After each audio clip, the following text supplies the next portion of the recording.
Hi, this is Peter narrating for Pemetad Studios. In this video, I'll be narrating the story of Abraham, summarized in pictures. Abraham's story begins at an age when most people would have long retired from vigorous work. But at the seasoned age of 75, God calls Abraham to leave behind everything he's ever known. You see, Abraham, who was initially called Abram, was born into an extremely close-knit family. Well, just how close-knit were they, you might ask? Let me explain it this way. When Abraham wanted to choose a bride, he chose Sarai, his half-sister, for a wife. Abram lived in the land of Ur with his father, Terah, his brothers, Haran and Nahor, and their families. When Haran dies, Terah decides that the family should have a new start, and he migrates to the land of Haran with Abram, Sarai, and Lot, who is the late Haran's son. After living in Haran for some time, Terah dies at the ripe old age of 205. It's now at this point in the story that the Bible recounts the first interaction between God and Abram. Probably they've been communicating all this time, and the Bible doesn't record it. But in this first recorded conversation, God gives Abram a direct instruction. He says to him, "Go from your country, your people, and your father's household, to the land I will show you, and I will make you into a great nation." Look up Genesis chapter 12. The phrase, "great nation," is of significant importance to Abram, as he and Sarai haven't had a child up to this point in the story. And he's elated at this promise. He gets his household ready and sets off to an unknown destination with his wife, Lot his nephew, his servants, and all his possessions. They arrive at Canaan and settle there, until a famine forces them to move to Egypt. While at Egypt, Abram instructs Sarai to tell everyone that they are siblings and not a married couple, as he's afraid that her exceptional beauty will cause his death. When Pharaoh is told of her beauty, he takes her to his palace and gifts Abram with all kinds of gifts for Sarai's sake. After some time, God inflicts diseases on Pharaoh and his household, which causes Pharaoh to drive Abram from the land of Egypt. After exiting Egypt, Abram and his entire household get to the Negev, where they settle and flourish. Things go smoothly for a time, but after a while, Abram's and Lot's shepherds begin to fight over the rights to the decreasing pasturelands for their vast flock. In this point in the story, we see the separation of two close family members and are left to wonder why material wealth tends to be the reason behind a lot of family disagreements. Abram speaks with Lot and suggests that they part ways, so as to avoid escalating the quarrels. He tells Lot to choose any portion of the land that pleases him, and he in turn would go in the opposite direction. Lot then chooses the whole plain of the Jordan, and sets out with his household to the new location. Abram then moves to the great trees of Mamre at Hebron, and settles there with his family. After some time in this location, God communicates with Abram through a vision, and he says to him, "Do not be afraid, Abram. As I am your shield, your very great reward." Now it's important to note that several years have passed since God first told him to leave Haran. And Abram is somewhat astonished by this vision, and this is shown in his follow-up response. Abram says to God, "Sovereign Lord, what can you give me, since I remain childless? And the one who will inherit my estate is Eliezer of Damascus? You have given me no children, so a servant in my household will be my heir." The Lord, however, reassures him and states, "This man will not be your heir, but a son, who is your own flesh and blood, will be your heir. Look up at the sky and count the stars. If indeed you can count them, so shall your offspring be." By all human standards, the likelihood of a woman conceiving after 60 years old is close to 0%. But Abram believes God's words totally, and does not doubt it. After some time, Sarai, who is understandably anxious of their childless situation, proposes an idea to Abram. She offers her Egyptian servant, Hagar, to him as a wife, so that Hagar can perhaps bear children for him. Abram does as Sarai advises, and before long, Hagar becomes pregnant. However, when Hagar becomes pregnant, she becomes disrespectful toward Sarai. And Sarai, in turn, treats her harshly. As a result of this, Hagar flees from Sarai and wanders off into the desert. She's then met by an angel who asks her to return to her mistress, and submit to her, which she obediently does. So at the age of 86, Abram becomes a first-time father when Hagar bears him a son, who is named Ishmael. When Abram clocks 99 years old, the Lord appears to him again and changes his name to Abraham, which means, the father of many nations. He makes him a promise and states, "If you walk before me faithfully, and are blameless, I will make you very fruitful. I will make nations of you, and kings will come from you." God continues his promise and says to Abraham, "As for Sarai your wife, you are no longer to call her Sarai. Her name will be Sarah. I will bless her and will surely give you a son by her. I will bless her, so that she will be the mother of nations. Kings of peoples will come from her." Abraham falls face down, and laughs to himself as any normal man would. Can Sarah bear a child at 90 years old? Abraham ponders silently. He then responds back to God saying, "If only Ishmael might live under your blessing."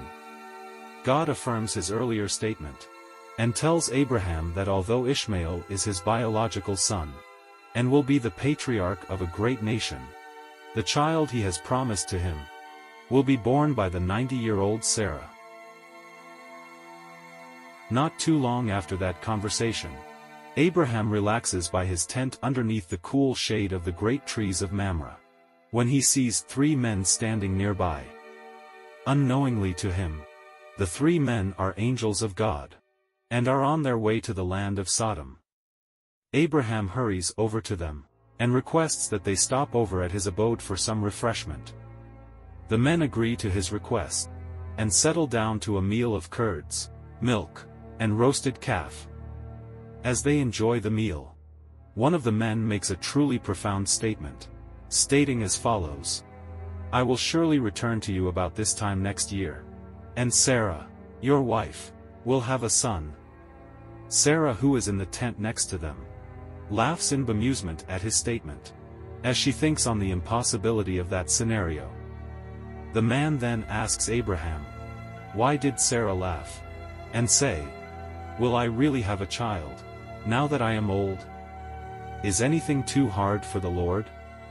Sarah hurriedly steps out of the tent, and lies saying, "I did not laugh."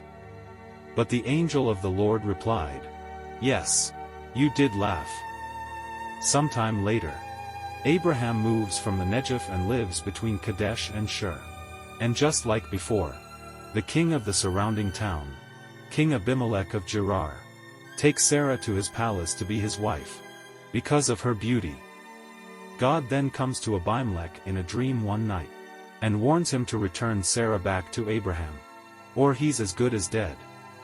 Abimelek is frightened beyond words, and he tells God that he's innocent on the matter, as he was told by Abraham and Sarah that they were siblings. The next day, Abimelek summons his officials and tells them of his dream. He then sends for Abraham, and admonishes him for misleading him about his union with Sarah.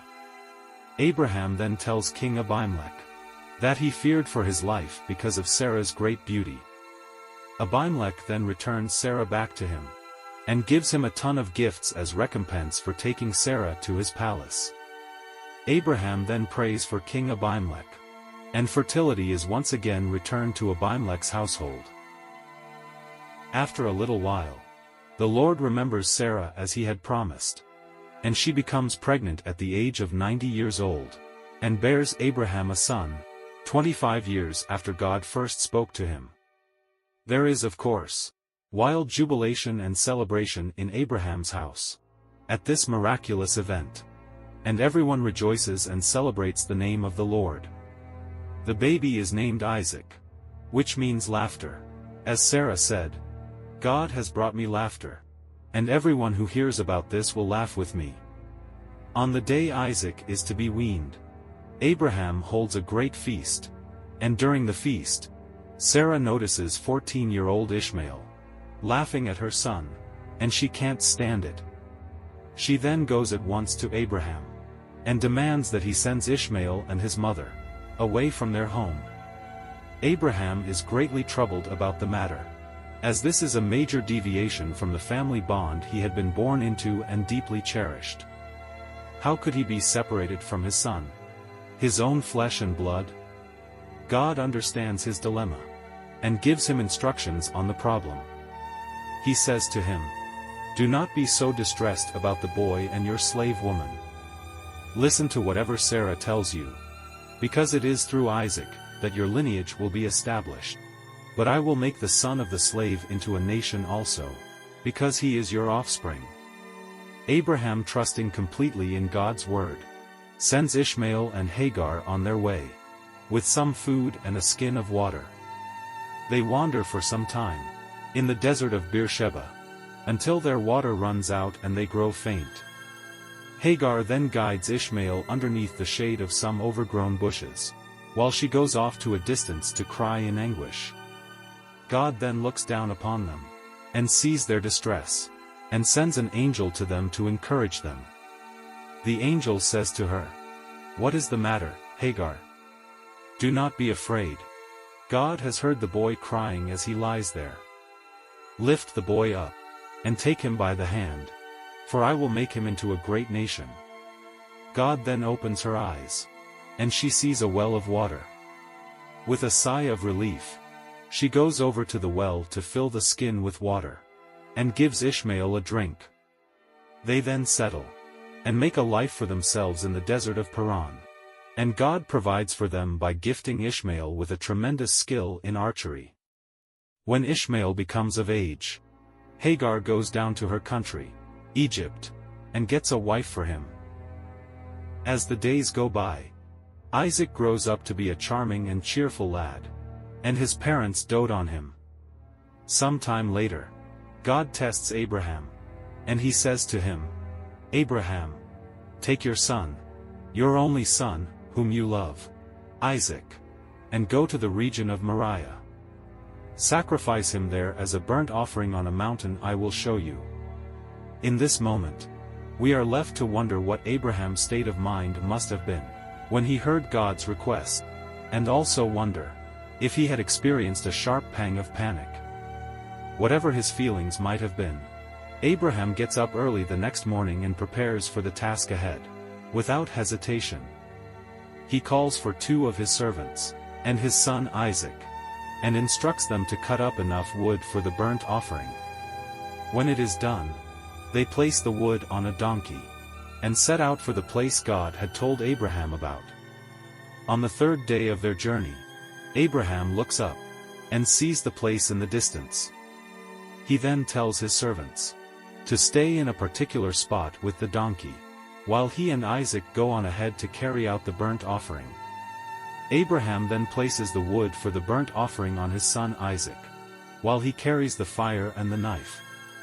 As the 2 of them go on together, Isaac innocently asks his father about the lamb needed for the offering. And Abraham simply answers, "God himself will provide the lamb for the burnt offering, my son."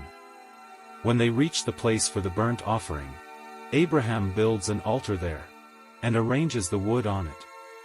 He then ties up his son Isaac, and lays him on the altar, on top of the wood. He then stretches out his hand, holding a knife to slay his son.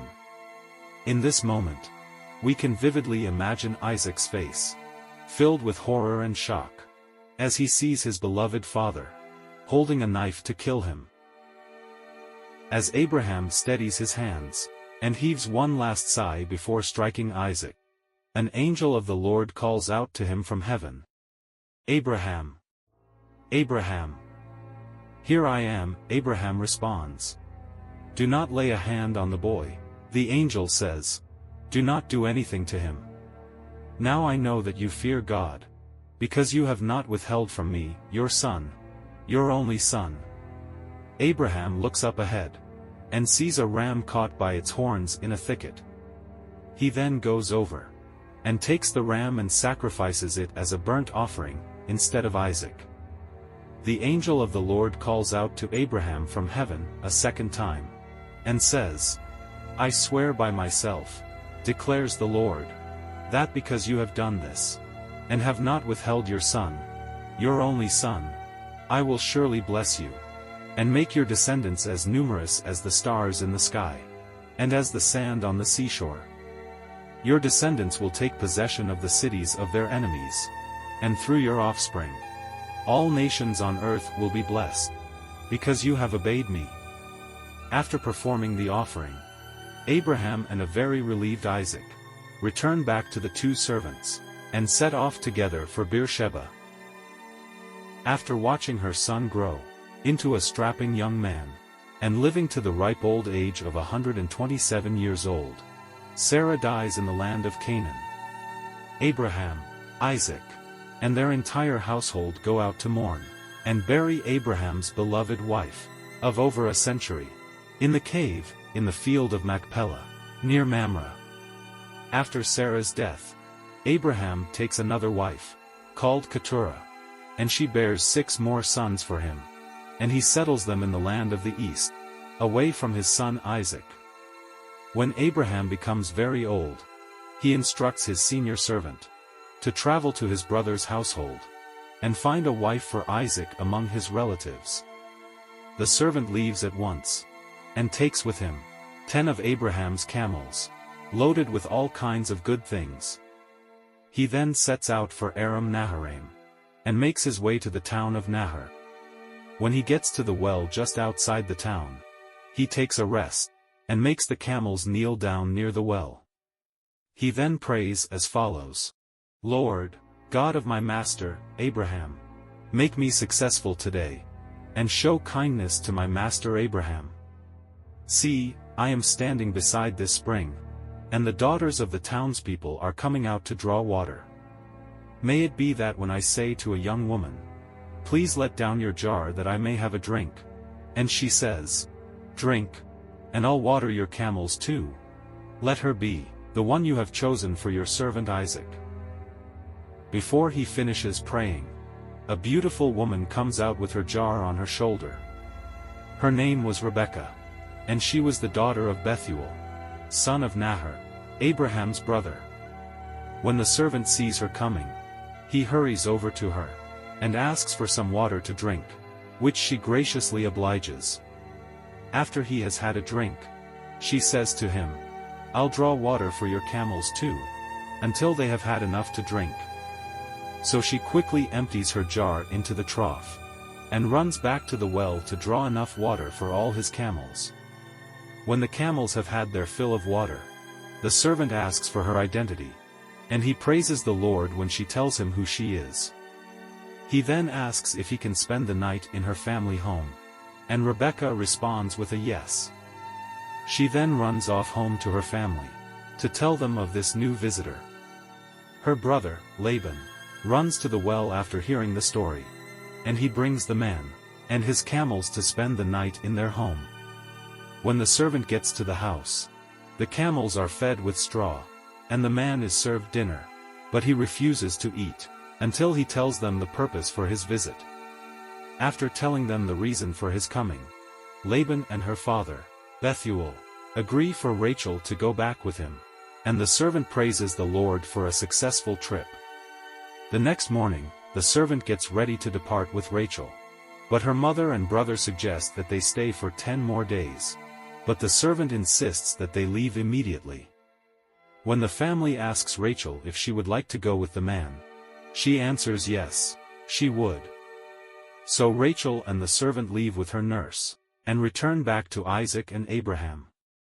When Isaac is introduced to Rebekah, he falls in love with her at first sight, and marries her immediately, and Rebekah becomes his wife. And so, Abraham lives to the very old age of 175 years old, having seen his sons, Isaac and Ishmael, grow up and start their own families. When he dies, he's buried beside his beloved wife, Sarah, by both his sons. Abraham's story is a story of how unwavering faith and total obedience to God's words will always make you victorious, no matter how improbable the situation. What is your favorite lesson from Abraham's story?